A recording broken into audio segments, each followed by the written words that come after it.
detained her without cause. She's been cleared. Now you go over there and apologize. With respect, sir, I did what I thought was right. What you thought was right doesn't hold up against the law. You crossed the line. Make it right. I'm not apologizing, not to her. I follow my gut. Wow, that's not a request, officer. It's an order. Then write me up. I'm not doing it. There is a specific, dangerous archetype in modern policing.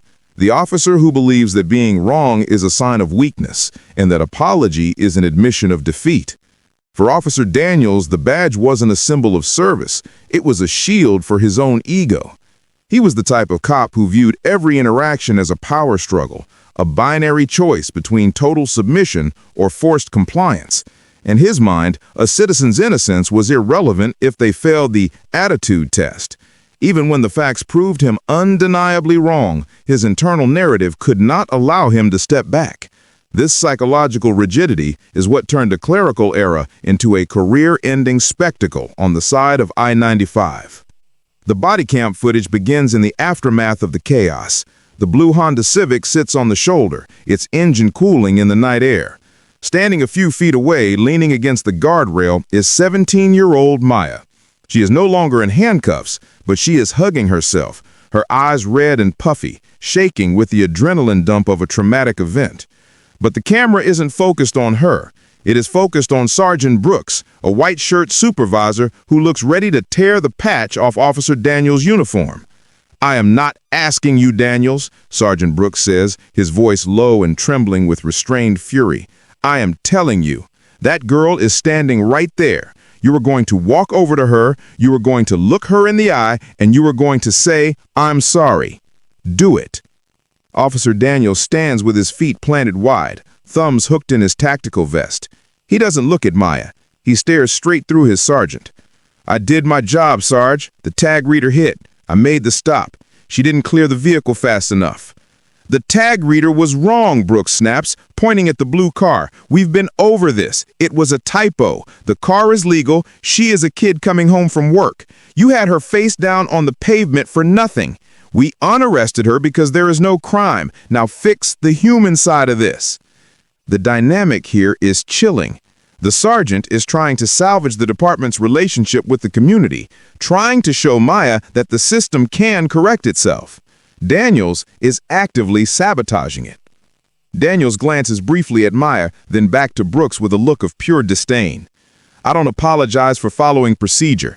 She hesitated. She questioned my command. If I apologize, it implies I did something illegal. I'm not admitting liability." "You are creating liability right now," Brooks shouts. "Being a cop means owning your mistakes. You terrified that girl. Be a man and own it." "No," Daniel says, finality in his tone. "She's free to go. That's enough." If you believe that a badge should come with a conscience and that power without accountability is just bullying, please hit that subscribe button right now. By supporting this channel, you help us shine a light on the stories the system tries to bury. The silence that follows Officer Daniels' refusal is louder than the highway traffic roaring past them. It is the sound of a career dying in real time. Sergeant Brooks stares at Daniels for a long, agonizing 5 seconds. He realizes that he cannot force a grown man to have a moral compass. He cannot command empathy into existence. Daniels stands there, chin raised, hiding behind the technicality of the law to avoid the morality of the moment. He believes that because the arrest procedure was physically executed correctly, hands behind back, rights read, the context of the arrest doesn't matter. He fails to see that policing is a human profession, not a robotic one. Brooks slowly turns his back on his subordinate. It is a gesture of absolute dismissal. To a police officer, having your supervisor turn their back on you at a scene is a sign that you are no longer trusted to hold the line.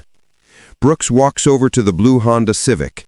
Maya is leaning against the rusted quarter panel, wiping her eyes with the sleeve of her hoodie. She flinches as the sergeant approaches, a heartbreaking reflex conditioned by the last 30 minutes of terror. "Maya?" Sergeant Brooks says, his voice soft, stripping away all the command presence he had just used on Daniels.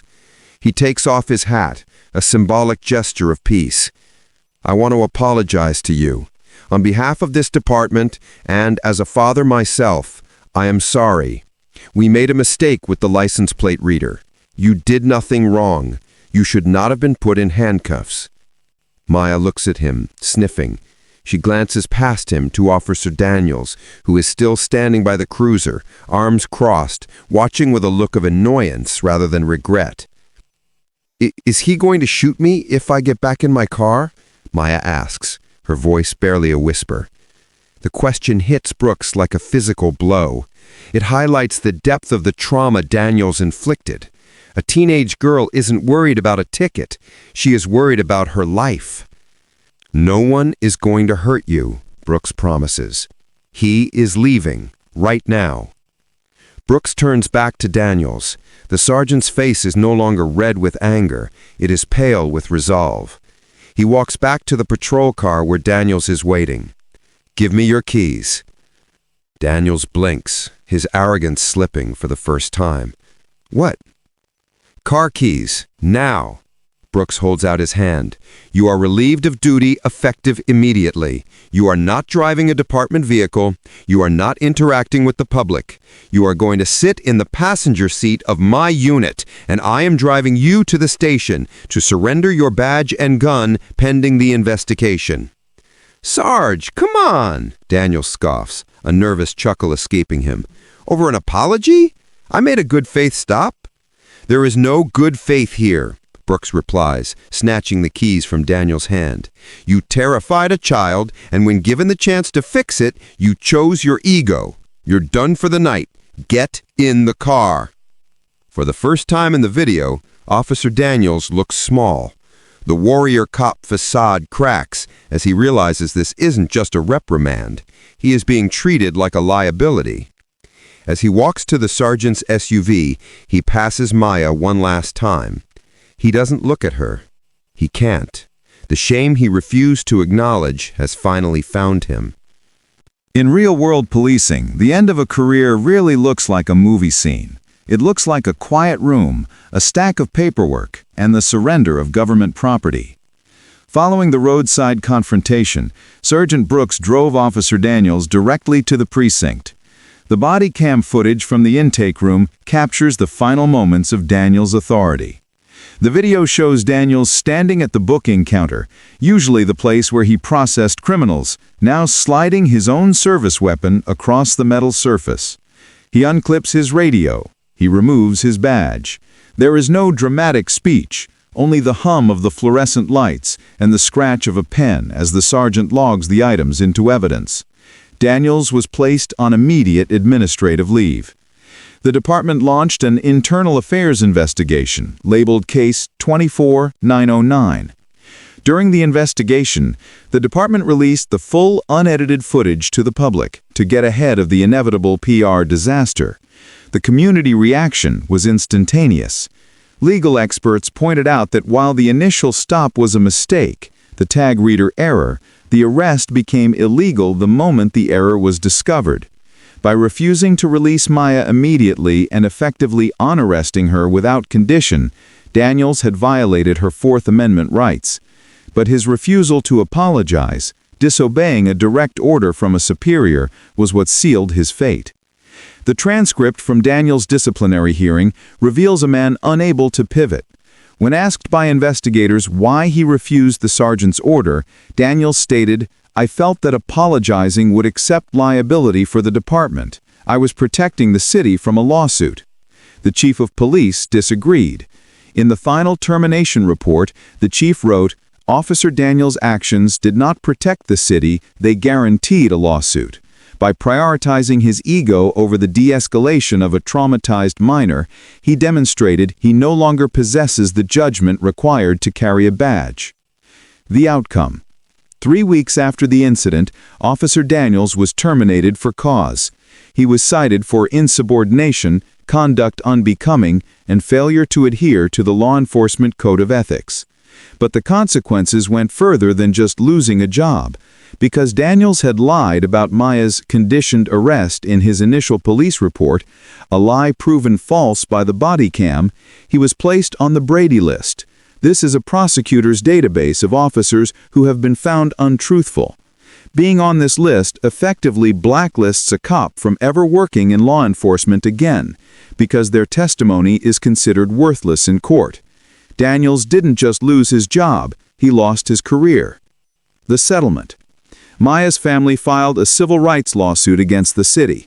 Given the overwhelming video evidence and the sergeant's on-camera admission of the mistake, the city settled out of court for $450,000. The settlement included a clause that required the department to retrain all officers on the duty to intervene and proper procedures for correcting mistaken identity stops. Maya used the money to pay for her college education. She was cleared of all charges, and her arrest record was expunged as if it never happened. The final shot of this saga isn't a dramatic confrontation, it's a piece of security footage from the police station parking lot. It shows Daniels in civilian clothes walking to his personal vehicle with a cardboard box of his desk belongings. He pauses, looks back at the station, and then drives away. The blue wall of silence did not save him. In the era of body cameras, the truth has a way of coming out. What do you think? This officer lost his career because he couldn't say, "I'm sorry." Do you think police departments should make apology training mandatory for officers? Or is that too soft on crime? Let us know your thoughts in the comments below, and don't forget to like and subscribe for more breakdowns of real police interactions.